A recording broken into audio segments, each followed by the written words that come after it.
I am Tanu and welcome to Tanu Study Academy. तो आज हम हिस्ट्री पढ़ने जा रहे हैं।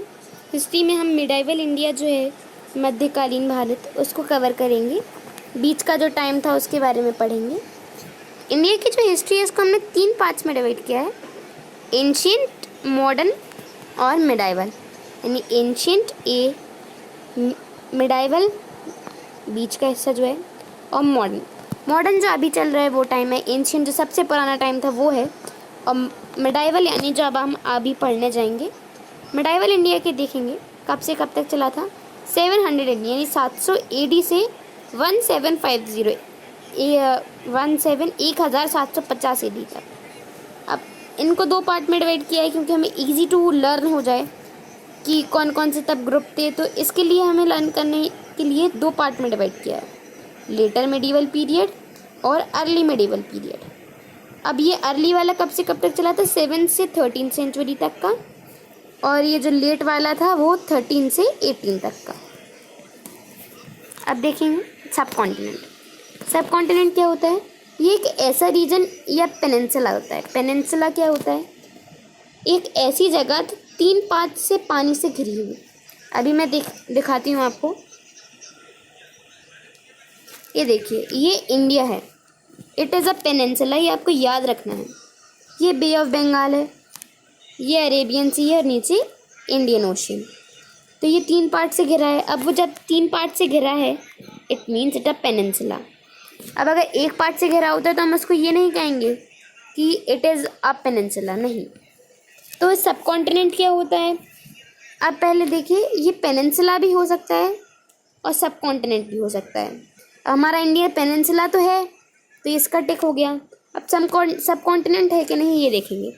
सब continent is a region that is cut off from the rest of continent due to certain geographical features. अब एक ऐसा रीजन होता है जो पूरी दुनिया से यानी पूरे कॉन्टिनेंट से कट ऑफ होता है। क्यों? उसके जोग्राफिकल फीचर की वजह से, जोग्राफी की वजह से। तो पेनिनसुला का तो टिक हो चुका है हमारे पास। अब देखेंगे ये कैसे हमारा इंडिया को हम चेक कर रहे हैं। तो नीचे से तो ये घिरा है, तो यहाँ से तो कोई बहुत ही कम चांसेस है कि कोई आए। अब यहाँ पे तो नेपाल है, यहाँ पे पाकिस्तान है, यहाँ पे चाइना है। अब यहीं पे हमारे जो हिमालय रेंजेस हैं वो हैं, विंध्याचल रेंजेस हैं। तो हमारा इंडिया एक तरह से कवर्ड है हर तरह से। बहुत ही कम लोग आ जा सकते हैं, तो इसलिए इंडिया इज़ अ सब कॉन्टिनेंट। तो हमारा इंडिया सब कॉन्टिनेंट भी है और पेनिनसुला भी हो चुका है। इसलिए हम क्या कहेंगे कि इंडिया हमारा सब कॉन्टिनेंट भी है। सब कॉन्टिनेंट को हिंदी में उपमहाद्वीप कहते हैं, अब पेनिनसुला भी है। तो दोनों टिक हो गए, यानी हमारा इंडिया जो है वो सब कॉन्टिनेंट भी है और पेनिनसुला भी है। ये इंडिया का मैप है, ये सारे स्टेट्स हैं, ये बे ऑफ बंगाल, श्रीलंका, ये इंडियन ओशियन, ये अरेबियन सी, पाकिस्तान, अफ़गानिस्तान, चाइना, नेपाल। अब आगे देखेंगे डिफरेंट नेम्स ऑफ इंडिया। अब अलग अलग लोग जब आते हैं कहीं पे तो हमें अलग अलग नाम देते हैं। इंडिया के भी बहुत से अलग अलग नाम हैं। अब कौन कौन से नाम है देखिए। भारत है, ऋग्वेद जो है उसमें बुद्धिस्ट टेक्स्ट। अब बुद्धिस्ट टेक्स्ट यानी जो बुद्ध लोगों के टेक्स्ट होते हैं। टेक्स्ट कैसे, जो उनकी रिलीजियस बुक्स होती हैं उसमें कहा गया है इसे जम्बू द्वीप, यानी जामुन के पेड़ जहाँ पे बहुत ज़्यादा होते हैं। वैदिक एज यानी जो वैदिक टाइम था उसमें क्या कहा है, सप्त सिंधु यानी 7 रिवर्स वाला।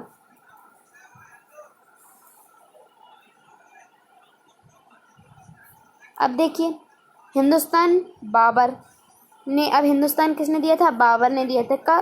क्यों दिया था, क्योंकि उन्हें इंडिया की ज्योग्राफी और कल्चर को बताना था। मिनहाजी सिराज एक क्रॉनिकलर थे। क्रॉनिकल क्या होता है, एक ऐसी बुक होती है जिसमें सारे जो इवेंट्स होते हैं वो एकदम ऑर्डर में लगे होते हैं, तो क्रॉनिकलर थे। तो अब ये 13th सेंचुरी यानी इन्होंने पहले हिंदुस्तान दिया था, उसके बाद फिर वही वर्ड बाबर ने यूज़ किया था। क्यों बताया था, क्यों यूज़ किया था, areas under the control of Delhi सल्तनत, यानी ये जो एरियाज थे दिल्ली सल्तनत के जो अंडर आते थे उनके लिए। अंडर कौन से? पंजाब, हरियाणा, देखिए आप इसे, ये न्यू दिल्ली है,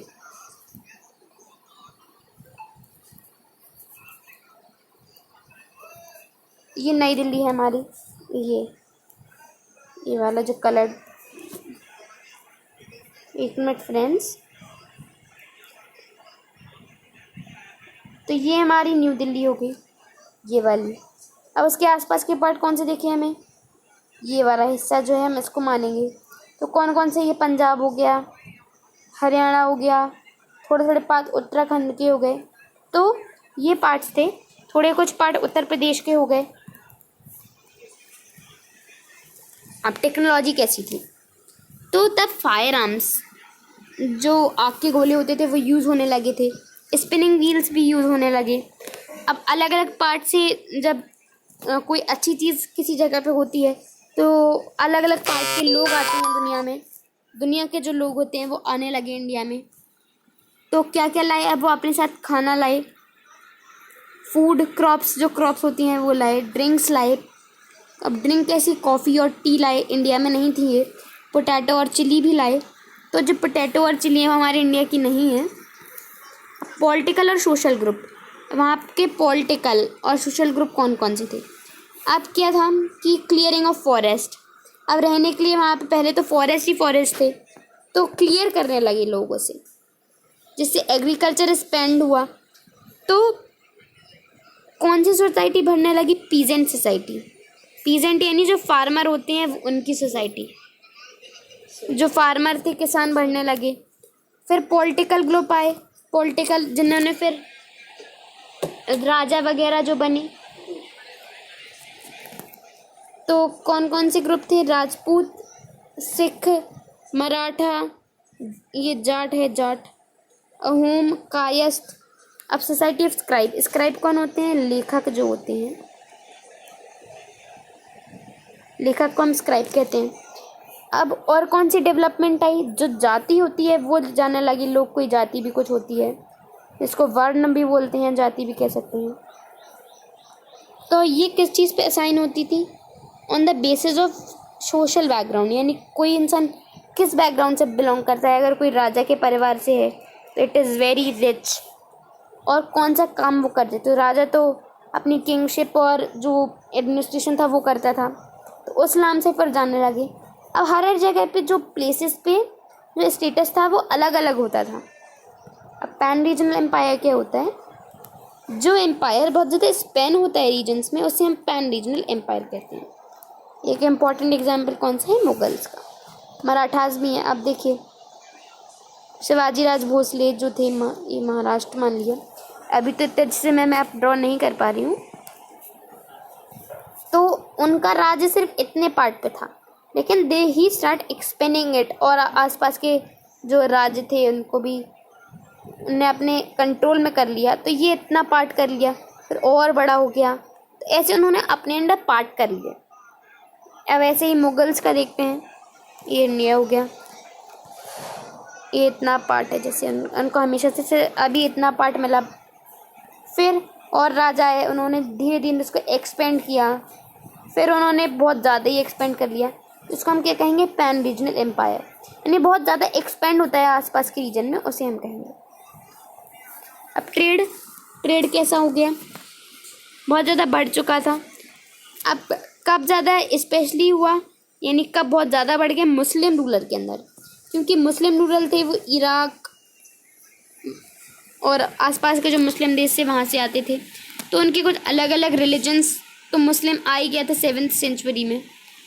तो उनके कुछ अलग अलग रिचुअल्स होते थे जो बहुत ज़्यादा वर्ल्ड में फेमस होने लगे। उनके कुछ ट्रेड भी होता था, कुछ उनके गुड्स थे वो बहुत ज़्यादा अच्छे होते थे, फाइन आर्ट्स, इसलिए ट्रेड उनके आगे बढ़ा। इससे बहुत सारे जो टाउन्स थे उनकी ग्रोथ हुई, सिटीज़ की ग्रोथ हुई। अब जब ग्रोथ हुई तो जो इंडियन गुड थे उनकी यूरोप में डिमांड बढ़ने लगी, इसलिए यूरोपियन जो थे वो सब कॉन्टिनेंट में आए। कब आए थे? 1497 में सबसे पहले जो वास्को ड गामा आए थे वो आए थे सबसे पहले, फिर डच वगैरह आए। अब रिलीजन कैसा था? इस्लाम कब इंट्रोड्यूस हुआ था? 7th सेंचुरी में। सिख का 15th सेंचुरी में। अब जोग्राफी कैसी है? Great Himalayas act as barrier to invasion from the north. अब नॉर्थ से ईस्ट वेस्ट, नॉर्थ साउथ।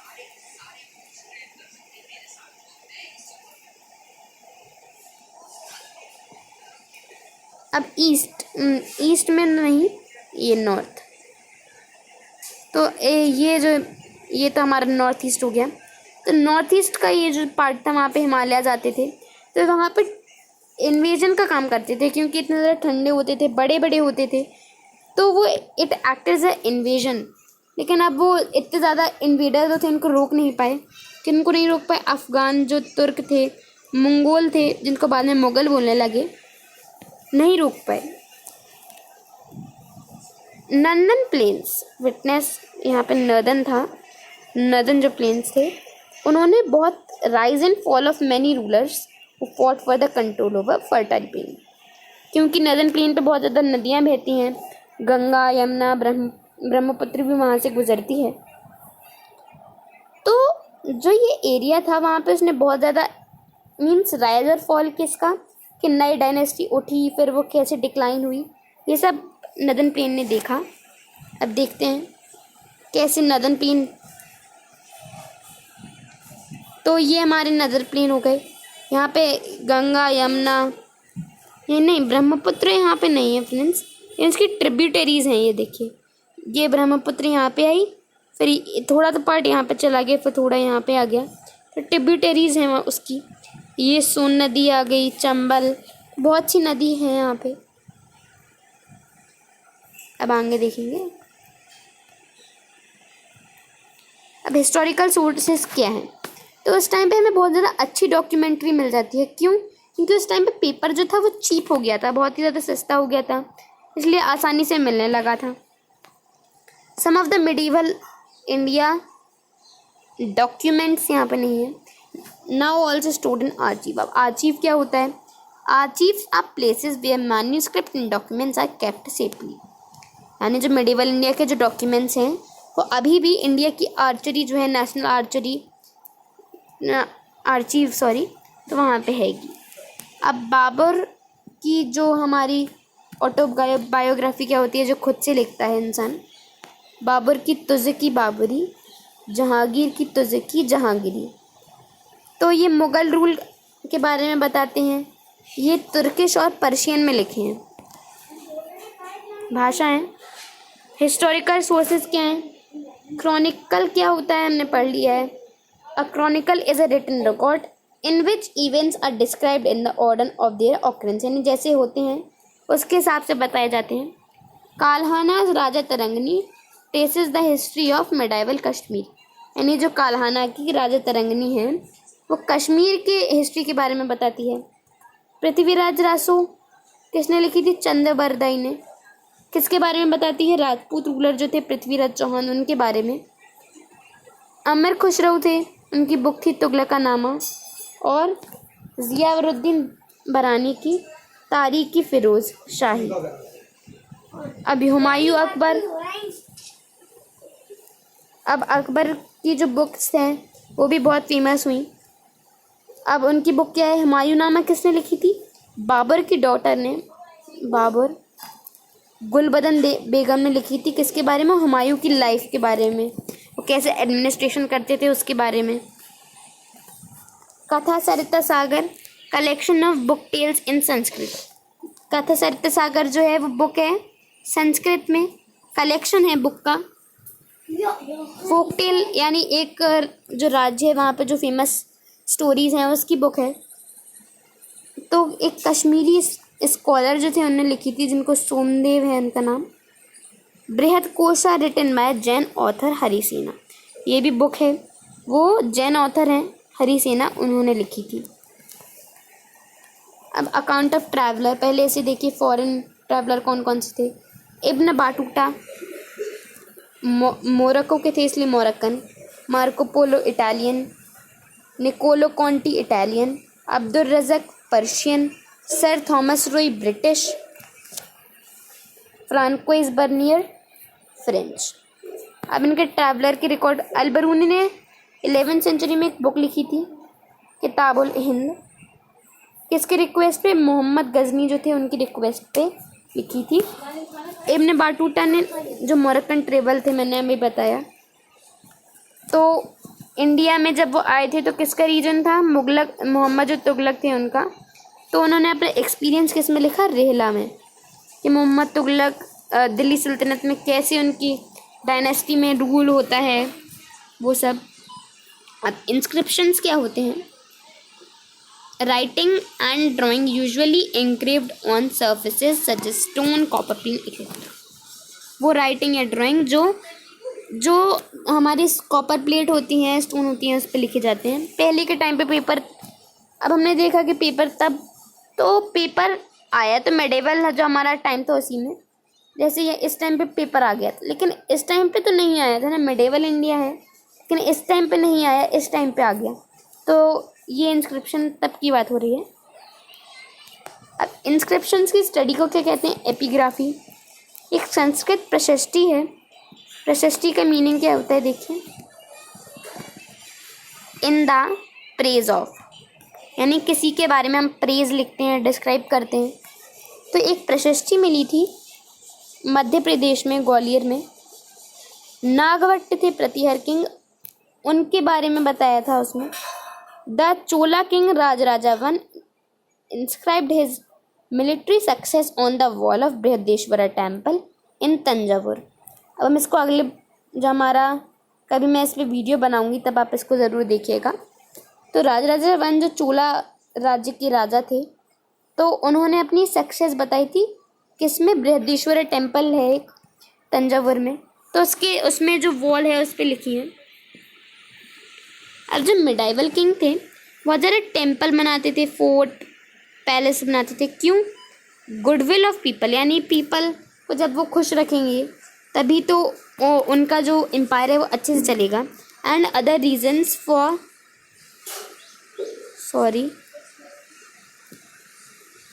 अब गुडविल मिलेगी और कुछ अलग रीजन्स भी होते थे, तो उन्होंने ये इम्पोर्टेंट मॉन्यूमेंट्स बनवाए।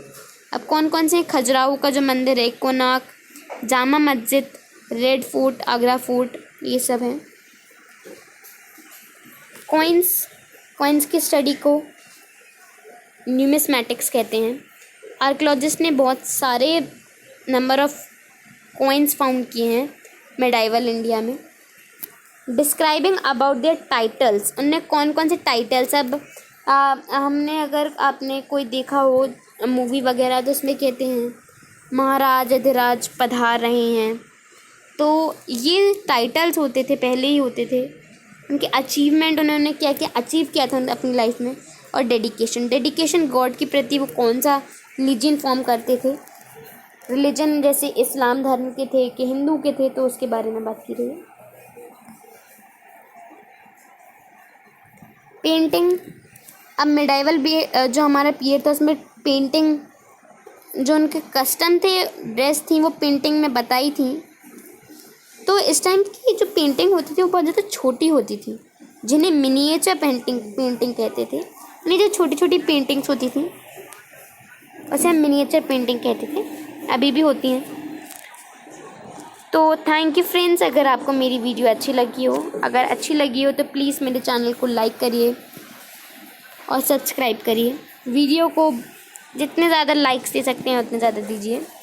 1000 लाइक्स का मैंने इस बार का फिर से रखा है, तो फ्रेंड्स प्लीज़ इसको पूरा कीजिए और इसे मेरी जितनी आप शेयर करेंगे उतना ज़्यादा मेरा चैनल फेमस होगा, तो प्लीज़ करिए। So thank you friends and bye.